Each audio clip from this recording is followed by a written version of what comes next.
This is a poem. No. This is a poem that people read people at weddings these days, which I like, because that means it's become a love poem. But when I wrote it, I think I thought it was just about paying attention. And maybe it's about exactly what it's about. And it's called The Day the Saucers Landed. That day, the saucers landed. Hundreds of them, golden, silent, coming down from the sky like great snowflakes. And the people of Earth stood and stared as they descended, waiting dry-mouthed to find what waited inside for us, and none of us knowing if we would be here tomorrow. But you didn't notice it, because that day, the day the saucers came, by some coincidence, was the day that the graves gave up their dead, and the zombies pushed up through soft earth, or erupted, shambling and dull-eyed, unstoppable, came towards us, the living, and we screamed and ran. But you did not notice this, because on the saucer day, which was the zombie day, it was Ragnarok also. And the television screens showed us a ship built of dead men's nails, a serpent, a wolf, all bigger than the mind could hold. And the cameraman could not get far enough away, and then the gods came out, but you did not see them coming.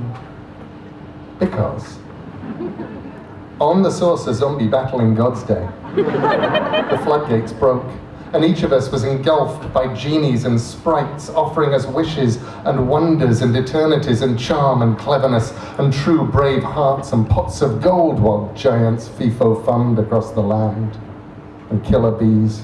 But you had no idea of any of this, because that day, the saucer day, the zombie day, the Ragnarok and fairies day, the day the great winds came and snows and the cities turned to crystal, the day all plants died, plastics dissolved, the day the computers turned, the screens telling us we would obey, the day angels, drunk and muddled, stumbled from the bars and all the bells of London were sounded, the day animals spoke to us in Assyrian, the Yeti day, the fluttering capes and arrival of the time machine day. You didn't notice any of this, because you were sitting in your room, not doing anything, not even reading, not really, just looking at your telephone, wondering if I was going to call.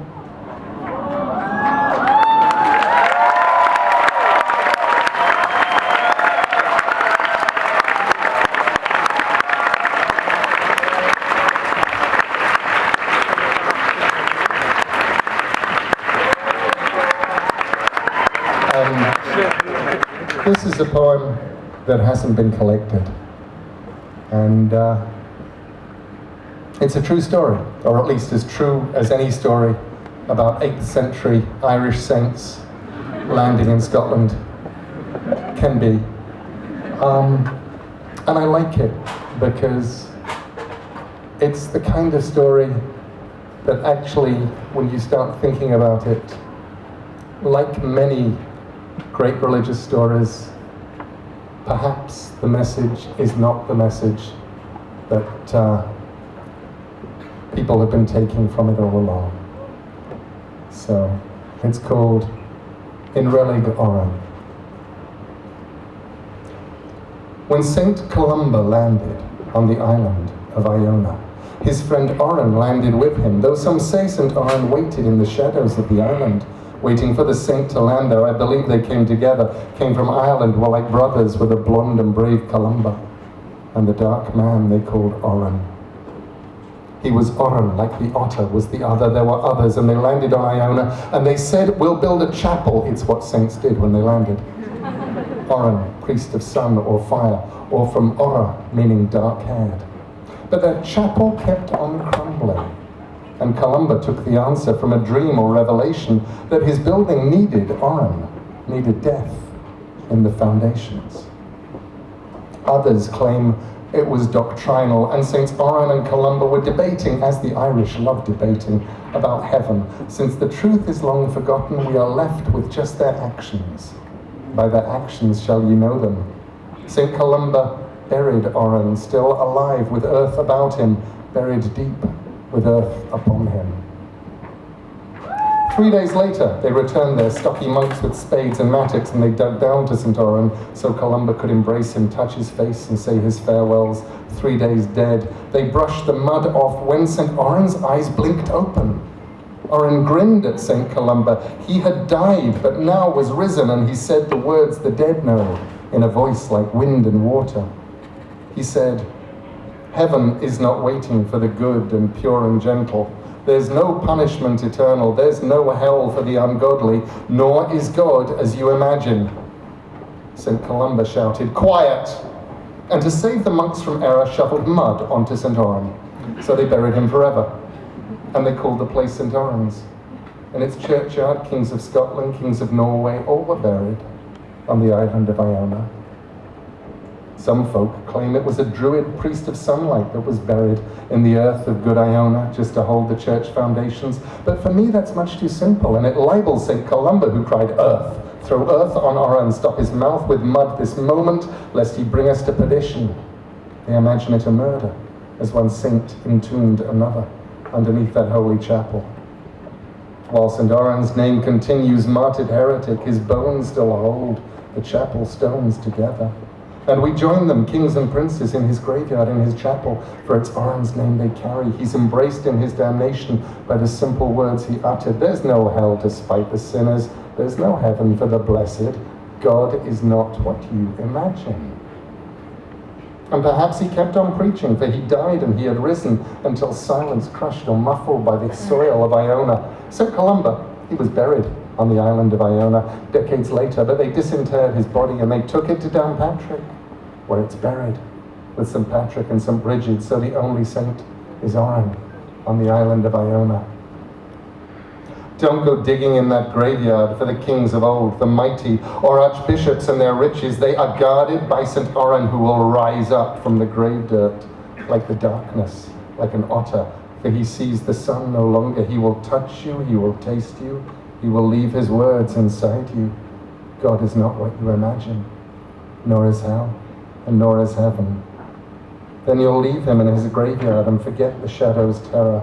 As you rub your neck, remember only this: he died to save us, and that St. Columba killed him on the island of Iona.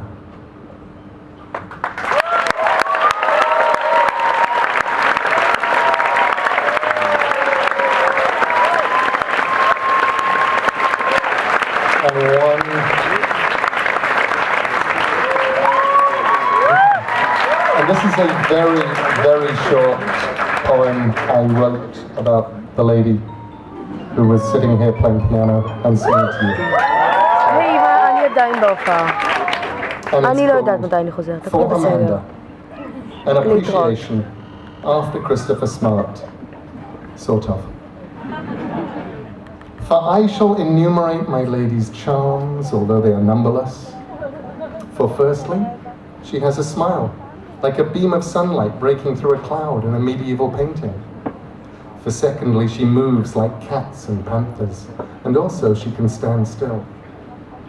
For thirdly, she has eyes of a color that no two people can agree on, which I can remember when I close my eyes. For fourthly, she laughs at my jokes, sings unconcerned on the sidewalk, and gives money to buskers as a religious act. For fifthly, she fucks like wildcats in thunderstorms. For sixthly, her kisses are gentle.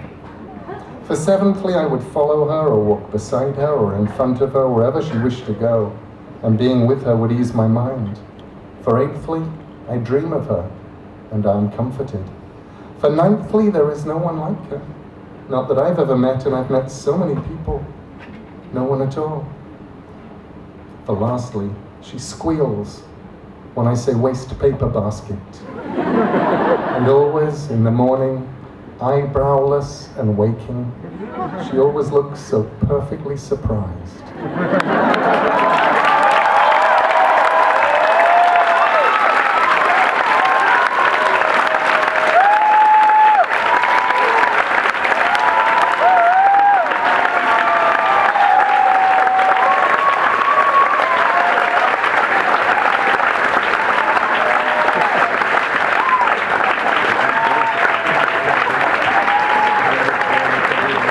לא.